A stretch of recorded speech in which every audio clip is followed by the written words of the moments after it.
हमारा ब्रह्मांड रहस्यों से भरा है, जिनमें कुछ ऐसी घटनाएं भी घटी हैं जो कि इंसानों को सोचने पर मजबूर कर देती हैं कि इन्हें सच माना जाए या झूठ।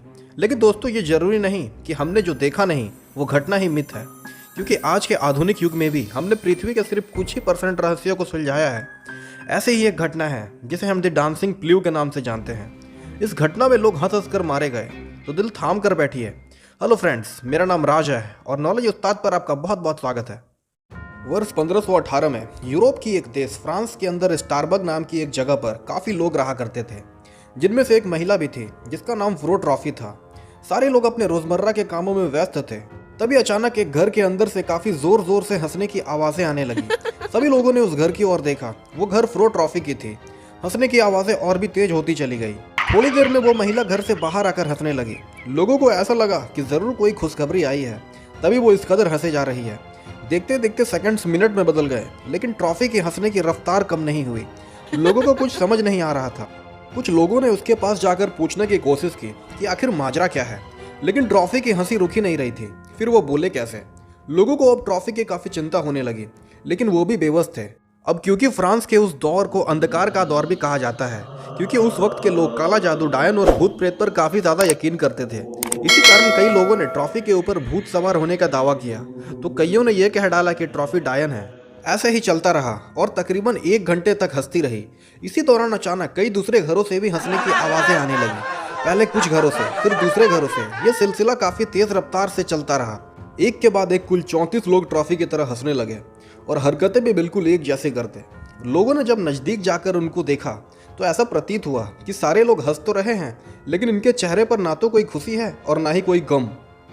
ऐसा लगता मानो ये जबरदस्ती हंस रहे हो या कोई इन्हें वश में कर हंसा रहा है। अब पास खड़े लोगों को काफ़ी डर लगने लगा, जो कि काफ़ी स्वाभाविक भी थी। कुछ लोग इसे महामारी समझकर इससे दूर चले गए। ऐसा ही कुछ और वक्त बीत गया, लेकिन लोगों का हंसना थम ही नहीं रहा था। वे बेसुध हो जाते, फिर होश में आते और फिर हंसना शुरू कर देते। धीरे धीरे लोग हंसते हंसते नाचने लगे। ये देख लोग फिर हैरान हो गए। जिसकी हंसने की रफ्तार जितनी होती, उसकी नाचने की रफ्तार भी उतनी होती। आलम यह था कि घर परिवार के लोग बेबस होकर देखने के सिवाय और कुछ कर नहीं पाते। कईयों ने उनको पकड़कर दबाए रखा, लेकिन ना जाने उन सभी के अंदर इतनी ताकत कहाँ से आ जाती कि कईयों के पकड़ने के बाद भी वे खुद को छुड़ा लेते और फिर हंसने के साथ साथ नाचना शुरू कर देते। यह सिलसिला चलता रहा और अब कईयों के शरीर ने जवाब देना शुरू कर दिया, लेकिन हंसना और नाचना नहीं रुका। कई घंटे गुजर जाने के बाद हार्ट अटैक आना शुरू हुआ। देखते देखते 34 में से 15 लोगों ने दम तोड़ दिया। बिना रुके लगातार हंसने और नाचने के कारण दिल ने काम करना बंद कर दिया। हंसने वालों की संख्या हर मिनट बढ़ती ही जा रही थी। 30 से 60, 60 से 100 और पागलों की तरह बस हंसे और नाचे ही जा रहे थे। मामला हाथ से निकलता देख लोगों ने पुलिस को संपर्क किया। पुलिस वहां पहुंची तो वो भी काफ़ी हैरान हुए।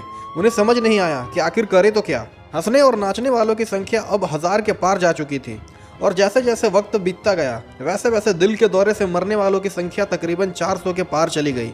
सड़क पर सिर्फ लाशें ही बिछी थी। इनमें से कुछ लोग जिन्हें बेहोशी के वक्त अस्पताल ले जाया गया वे बच गए, लेकिन इनकी संख्या काफ़ी कम थी। इन इवेंट्स को देख पुलिस भी काफ़ी सदमे में थी, क्योंकि काफ़ी कम वक्त के दौरान ही बड़ी संख्या में लोग मरे थे। पुलिस वालों के काफ़ी प्रयास करने के बावजूद उन्हें इस बारे में कोई जानकारी नहीं मिली। लोगों की हंसने और नाचने वाली रफ्तार अचानक 24 घंटों के बाद बंद हो गई। अब ना तो कोई हंसता और ना ही नाचता। ये भी काफ़ी अचंभित करने वाली दृश्य थे कि एक हंसी की बीमारी फैलते फैलते अचानक से थम गई। अब लोग और भी हैरान और परेशान हो गए। न जाने कब फिर से कोई हंसना शुरू कर दे। खौफ का आलम कुछ इस कदर फैल चुका था कि पूरे शहर में अगर कोई भी हंसता पाया जाता तो लोग कई मिनटों तक बस उसे ही देखते और सोचते कि कहीं फिर से ना थमने वाली हंसी आ ना जाए। इस घटना के कुछ दिन गुजर जाने के बाद सरकार ने स्पेशल जांच कमेटी गठित की और उन्हें इस घटना के तह तक जाने को कहा। इन्वेस्टिगेशन टीम ने जब कड़ी से कड़ी जोड़कर हंसी की शिकार पहली महिला फ्रोट्रॉफी के बारे में जानकारियां इकट्ठा करनी शुरू की, तब उन्हें यह मालूम हुआ कि ट्रॉफी ना तो मरने वालों के लिस्ट में कहीं है और ना ही जिंदा अपने घर पर। काफ़ी छानबीन करने के बाद भी ट्रॉफी कहीं नहीं मिली। पुलिस वालों को यह समझ नहीं आ रहा था कि ट्रॉफी को आसमान निगल गई या ज़मीन। निराश होकर सारे एक्सपर्ट्स के द्वारा कई अलग अलग राय दिए गए। कईयों ने इसे महामारी कहा तो कईयों ने इसे भूत प्रेत और डायन का साया बताया। कुछ लोगों का यह भी कहना था कि कम खाने, अकाल और बेरोजगारी के कारण इंसानी दिमाग ने काम करना बंद कर दिया और सभी पागलों की तरह हंसने और नाचने लगे। लेकिन फिर यह भी सवाल उठे कि एक साथ एक वक्त और एक ही जगह पर सारे लोग कैसे हंसने लगे। इसके बाद 1952 में बैकमैन नाम के एक लेखक ने एक किताब लिखी जिसमें उन्होंने यह बताया कि लोगों की सरकार द्वारा की जा रही सारी मददों से भरोसा उठ चुका था। आलम यह था कि भुखमरी से परेशान होकर सारे लोगों ने जोर जोर से हंसना और नाचना शुरू कर दिया ताकि भगवान को खुश किया जा सके। इस घटना के बाद 1840 के दौरान ईस्ट अफ्रीका के एक देश मेडागास्कर के अंदर भी लोगों का हंसना और नाचना शुरू हो चुका था।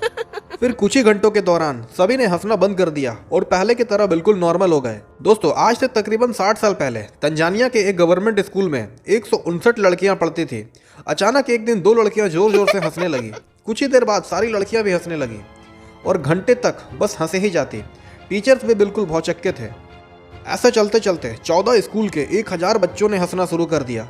टीचर्स की पिटाई के बावजूद वे बेधड़क हंसे जा रहे थे। यहाँ बच्चे थोड़ी अंतराल में हंसते, फिर चुप हो जाते, फिर हंसते। यह सिलसिला तकरीबन 18 महीनों तक चलता रहा।